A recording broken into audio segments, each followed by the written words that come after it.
ሊዲያ ቀበጧ ታገተች። አደይና ቤዛ ተደባደቡ። ለምለም ቤዛን በጥፊ አጮለቻት። ኤላ ለለምለም አትጠርጥሪኝ፣ እኔ ያንቺው ብቻ ነኝ በማለትም ለለምለም ነግሯታል። ላንተ ያልታየ ለኔ የሚታየኝ ነገር አለም ስትል ለኤላ ነግረዋለች። ዴቭ ክላስ ገብታ የባርኮቴ ቀበጧ ሚስት እንዴት ሰራተኛ ታፈቅራለህም በማለትም ምኗም አይስብም እኮ በማለትም ለዴቭ ስትነግረው ያንን ማወቅ ከፈለግሽም ተጠግተሽ ስለሷ ማወቅ ትችያለሽ፣ ግን እኔ በፍቅሯ የከነፍኩት እኔ ያፈቀርኳት እኔ የወደድኳት እኔ አንቺ ምን አገባሽ ከክላሴ ውጭልኝ በማለትም ከክላሷ ያችን የባርኮቴ ሚስት ቀበጧን ቤዛ ያባረራታል። ሰላም ጤና ይስጥልኝ ውድ የተከበራችሁ የዚህ ዩቲዩብ ቻናል ተከታይ የሆናችሁ ቤተሰብ በሙሉ በያላችሁበት ሰላማችሁ ብዝት ተረፍረፍ ይባል። ሰራተኛዋ አደይ ክፍል 46 በዛሬው ክፍል ላይ እንግዲህ አደይ ኪችን ምግቧን እየሰራች ያ ረባሹ ልጅ ናኦል ወደዛ ክላስ ወደ ኪችን እየገባና እሷን እያላት ለምንድነው እንዴት ነው እዚህ ቤት የምትጎጂው?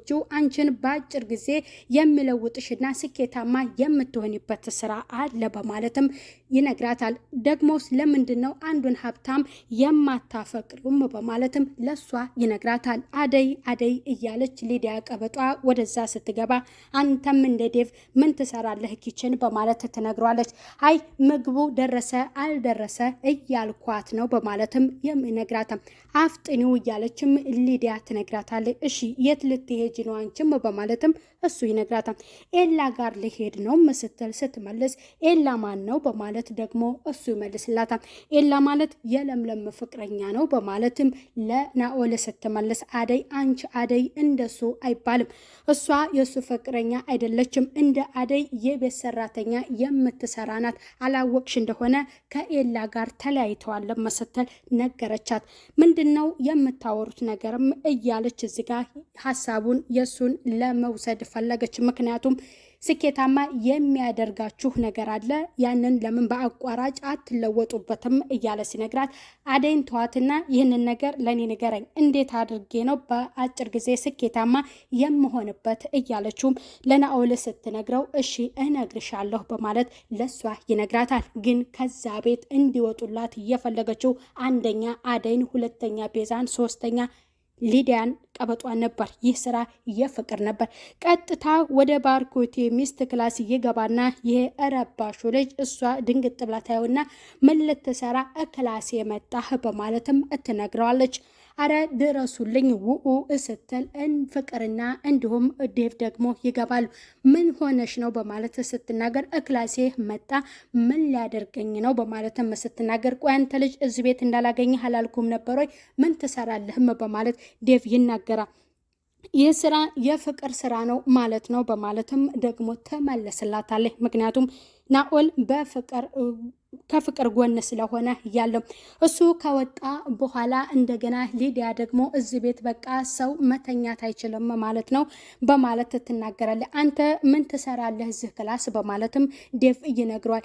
ሁሉም ክላስ ሴቶች ናቸው ያሉት፣ የት ልተኛ በማለት ለዴቭ ይነግሯል። ና ሳሎን ትተኛለህም በማለት እሱን ይዞት ይወጣል። ፍቅር ጋር እዚህ ጋር ጸብ ይፈጠራል። ምክንያቱም አንቺ ለምንድን ነው እንደዚህ የምታደርገው? ይህ ስራ ያን ስራ ነው በማለት ትነግረዋለች።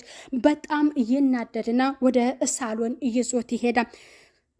ዴቭ ምንድነው ክላሱ ተቀምጦ እየተናደደ በጣም እንደተናደደ ይቺ ወደ ክላሱ ትገባለች። መቼ ነው ከባርኮት ጋር የምትጋቡትም በማለት ሲጠይቃት ምንድነው እያለችው ገናንን የሚለውን ነገር ነው እየነገረችው። ምን ነው ቸኮልክ? ሙዚየም መሆን አማረህም እንዴ በማለትም ነገረችው። አይ አይደለም እኔና ባርኮቴ ትንሽ ተቀይመናልም በማለትም ይመልስላታል። አሁን እዚህ ጋር እንዴት ነው ሰራተኛስ የምታፈቅሩትም ብላ ሀሳቡን ስታነሳበት እሱ ስለ አደይ መጥፎነት ስታወራው አደይን ስለሷ ማወቅ ከፈለግሽ ጠርበሽ መጀመሪያ መረዳትና እሷን ማወቅ ትችያለሽ።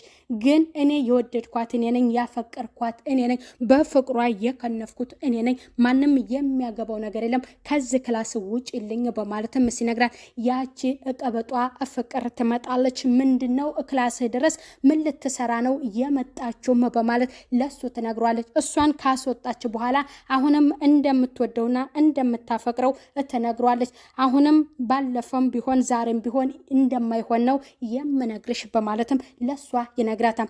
አንተ ለምንድን ነው የማይገባ እያለችው እየጨቀጨቀችው ድንገት አደይ ትገባለች። ምን ልትሰሪ መጣሽ በማለትም ትላታለች። ምግብ ደርሷል በማለትም ለዴቭ ስትነግረው እሺ በማለት እሱ ደግሞ ይመልስላትና አደይ ትመለሳለች። ለለምለም ለኤላ ያለችው ነገር ተነስታ ወደ አደይ ጋር ለመሄድ አስባ የት ልትሄጅ ነው በማለትም ይነግራታል። አደይ ጋር ልሄድ ነው፣ ምን ነው ፈለከኝ እንዴ ብላ ስትነግረው እኔ እኮ ሁልጊዜም እንደፈለኩሽ ነኝ በማለትም እኔ የአንቺ ብቻ ነኝ አትጠርጥርኝም፣ እንዴት ነው የጓደኛዬን የባርኮቴ ሚስት በፍቅር እኔና እሷ ግንኙነት የሚኖረን በማለት ለሷ ሲነግራት ላንተ ያልታየህ ለኔ ደግሞ የሚታየኝ ነገር አለ በማለትም ለሱ ትነግሯለች። አንተ ማለት በቃ አንተን ሲነኩብኝ እኔ አልወድም በማለትም ለሱ ትነግሯል። ምንም ስጋት እንዳይገባሽ እማዬ አባዬን አሳምነው ሁሉም ነገር እስከሚሳካ ድረስ የኔና የአንቺ ነገር ደግሞ መቼም ልንለያይም አንችልም በማለት ለሷ ይነግራታል። ከተጠነቀቅህ ተጠንቀቅ፣ ካልተጠነቀቅህ የራስ ጉዳይ፣ ከዛች ላይ ግን ራቅ፣ እኔ ደግሞ ልኳን ነው የምነግራትም በማለትም ተናግረዋለች። እዛ ቤት ከሄድሽ ከቤዛ ጋር ልትጣይ ነው፣ ቤዛ ደግሞ በጣም ጥሩና መልካም ሰው ናትም በማለትም ለሷ ይነግራታል። አሁንም እንዲጠነቀቅ በድጋሚ እተነግረዋለች ማለት ነው። እሱ ደግሞ እንደዛ እንዳታስቢ፣ አንድ ጥያቄ ልጠይቅሽ፣ አንቺ የባርኮቴ ጓደኛ ነሽ፣ አንቺ እንደምታስብኝ እኔ ባስብሽስ በማለትም ደግሞ እሱ ይነግራታል። እንዴት ባርኮቴ እኮ ማለት ጓደኛችን ነው በማለትም እሷ ትመልስለታለች። ምክንያቱም ያሰብሽው ነገር ትክክል አይደለም፣ እኔ እንደዚህ ብዬ ባስብሽ አንቺ የምመልሽልኝን ነገር ስለማውቅ ነው ብሎ ለሷ ያስረዳታል ማለት ነው።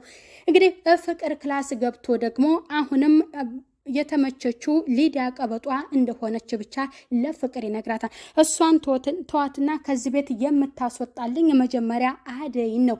ደግሞ ያችን ቤዛ በጣም ተንኮለኛ አይጥናትና እሷን ተጠንቀቃትም፣ ማንም ሰው ግን ማወቅ የለበትም፣ ይህን ምስጢር ጠብቅልኝም በማለት ለናኦል ትነግሯለች። አደይ በጣም ከባድ ሰው ናት በማለት ደግሞ ይነግራታል። ለምለም ክላስ ገብቶ ይህንን ሀሳብ አንስቶባት እንዲሁም ደግሞ ከስራ ውጭ ለምን አንገናኝም?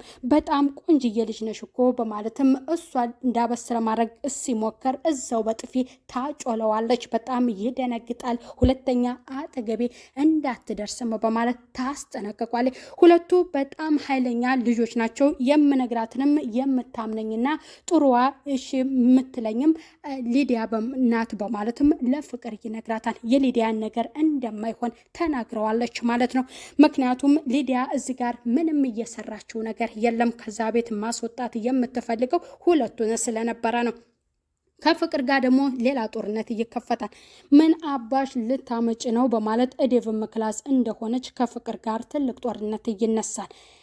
ናኦል በጣም ይናደድና እኔ በቃ ምን ማድረግ አለብኝ፣ ይሄ ነገር የሚሆንም ነገር አይደለም በማለትም ይነግራታል። አንድ ሀሳብ ታመጣለታለች፣ እዚህ ቤት መቆየት እንዳለብህ ብላ።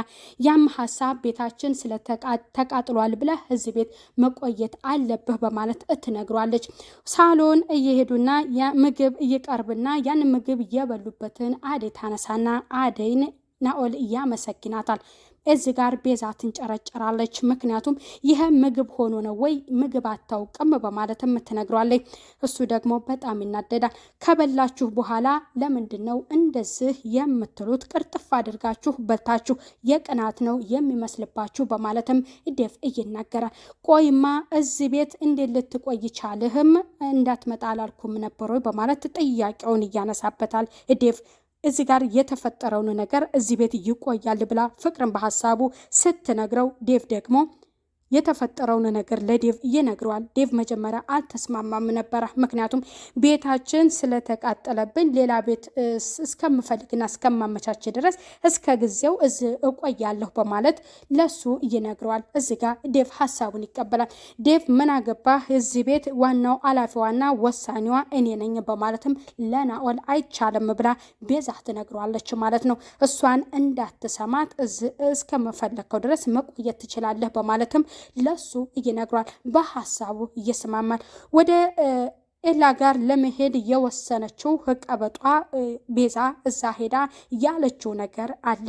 ምክንያቱም መጠጡን ጠጥተን ምንም ነገር የተፈጠረ ነገር የለም፣ ግን ወደ መኝታ ክላስ ይዤ ገብቻለሁ፣ ያንንም ላስተኛህም ነው ስትልም በጣም ተናግራለች። ለምለም በጣም ነው እዚህ ጋር ችግር የተፈጠረው፣ ምክንያቱም አንቺ እንዳሰብሽው አይደለም ተቀይማለችም በማለትም እያስረዳታል። አሁንም ይሄ ብቻ ሳይሆንም አንተ መልካምና ጥሩ ወንድም ነህ እያለችው ለምለም ከናኦል ጋር ያላት ግንኙነት ምንድን ነው ብላ ትነግረዋለች። ናኦል ማን ነው በማለትም ደግሞ ኤላ ይመልስላታል። የሆነ ቆንጅዬ ልጅ ነው፣ እዛነ ፍቅር ጋር ነው የሚኖረው፣ ግንኙነት ሳይኖራት አይቀርም ብላ ለሱ ትነግሯለች። ሊዲያ ቀበጧ በመጨረሻም ወደ እሱ ቤት ይሄዳለሁ ብላ ወደዛ ቤት እየሄደች እነሱ ሁለቱ ይቅርታዬን ተቀበለኝ እንዲሁም ደግሞ አመሰግናለሁ ብለው እሱን እቅፍ እንዳደረገችው ወደ እሱ ቤት ስትሄድ ሁለቱ ተቃቅፈው ነበረ። በጣም ይናደዳል። ሁለቱ ሴቶች ከበውታል። ምን እየሆኑ ነው ሴቶቹ በማለትም ቤዛም ወደ ቤቷ እንድትመለስና ሊዲያ ቀበጧም ወደ ቤቷ እንድትመለስ ሁለቱን ያደርጋል። በጣም ይጨናነቃል። ምክንያቱም እዚህ ቤት አትንጪ አላልኩሽም ወይ? ለምለም ይከፋት የለም ወይም በማለት ይነግራታል። አንቺ ምን ልትሰሪ ነው እዚህ የመጣሽውም? በማለት ሊዲያ ቀበጧም ለቤዛ ነግራታለች። እዚህ ጋር ሁለቱም መጀመሪያም አይስማሙም ነበረ። ሁለቱም እየሄዱ ዴቭ ደግሞ አደይ ኪችን እያለች አደይ በማለት ሲነግራት ዴቭ ስትለው በፊት አደይ ስልሽ ወየቲኝ ነበረ፣ አሁን እንዳፈቀርኩሽ ስታውቂ ኩራት ነው መሰለኝ እያለ ለሷ እየነገራት ነበርና ያቺ ከዛ ቤት ስትመጣ ከኤላ ቤት ስትመጣ ኪችን ትገባለች። አንተ ደግሞ ኪችን ምን ትሰራለች? ትንሽ የማወራት ነገር አለ በማለትም አልሰርቅህም በማለትም እንዲሁም ደግሞ የምወስድብህ መስሎ ነው ወይ ትንሽ የማውራት ነገር አለ በማለትም እሱ ከወጣላት በኋላ አንቺ ምንድነው ጓደኛሽ እንደዛ ያደረገችብኝ? እነሱ ሁለቱ ያላቸው ግንኙነት ምንድነው ስትል አደን ዝጋ ስታንቃት እዛው ጨርሰሽ አትመጭም ነበር ወይ? እኔ ምን አውቅልሻለሁ ስትል ከአደይ ጋር ትልቅ ጦርነት ተነስቷል። ድንገትም ትገባና ምን አባሽ ልታደርጊያት ነው አንቺ በማለትም የባለፈው አልበቃ ብሎሽ ደግሞ እዚህ በማለትም ለምለም ቤዛን አጩላታለች በጥፊ። እንዴት እንደዛ አንቺ ነሽ ወይ እኔን የምትመችኝ በማለት እየተጋበዘች ነበረ። የቤቷ ዋናዋና መሪዋ እኔ ነኝ ያለችው የባርኮቴ ሚስት በጥፊ እቀምሳለች። ሊዲያ ቀበጧም ወደ ቤት እየተመለሰች ናኦልም እየሄደ መንገድ ላይ እያገኛትና ያንን ነገሩን ያነሳባትና በሐሳቡ ተስማምታ ግን ልብስ ቀይሬ ልንጣ በማለትም ስትነግረው እንደማትቀይርና በዛው ልብስ ወደ ስኬት ያለበት ቦታ እንደሚወስዳት ይነጋገራሉ። እሺ ብላ እየሄደች ቦታው እንግዲህ የታገተችበት ነው። ምንም ቦታ ነው ይዘኸኝ የመጣኸው በማለት መጨረሻ ላይ አይታለች። በስተመጨረሻ እንግዲህ እሷን ነው እያገታት። ፍቅር አንድ ሰው አሳግታለች፣ ሁለት ሰው ይቀራታል ማለት ነው። ዴቭ በጣም ተናዷል። እህቴ ምን ሆና ነው? ክላሷም የለችም፣ ስልኳም አይሰራም፣ የዴቭም ስልክ አይሰራም፣ ምን ሆና ነው እህቴ እያለ ዴቭዬ በጣም ተጨንቋል ማለት ነው። ይሄ ሁሉ ሴራ እንግዲህ የፍቅር ክፋት ነው ማለት ነው። እነ ዴቭና ደመቀም ለምለምን መንገድ ላይ አይቷት በጣም ሮጠው ነበረ። ለምንድን ነው እንደዚህ የምትሮጡትም በማለት ስትነግራቸው እኛ ከሀገር ካልወጣን ሰላም አንኖርም በማለት እንዲሁም ደግሞ ንጉሱ አደይንም ሰላም በልኝ ናፍቃኛለችን በማለት ለለምለም ነግሯታል። ደመቀም ደግሞ ፍቅርስ እንዴት ናት በማለትም ሰላም በልኝ በማለት ይህንን ሁለቱም ሀሳባቸው ለለምለም ነግረዋል። ግን ለምለም አደይ እንደዛ ስላደረካት በጣም ተቀይመሃለችም ንጉሱም በማለት ለንጉሱ በባለፈው የታገተችበትንም ለሱ ነግረዋለች። እሱ አሁንም እንደሚወዳትና እንደሚያፈቅራት ለለምለም ነግሯታል ማለት ነው። እሷ አልቀበልም ካለች ምን ይደረጋልም በማለት ለሱ ነግሯለች። እንግዲህ የዛሬው ቪዲዮ በጣም ውስብስብ ነው። የፍቅር ተንኮል መቼ እንደሚያበቃ አናውቅም። ቀጣይ በሌላ ቪዲዮ እስከምንገናኝ ቤተሰብ ያላችሁበት ሰላም ቆዩ። ለዚህ ዩቲዩብ ቻናል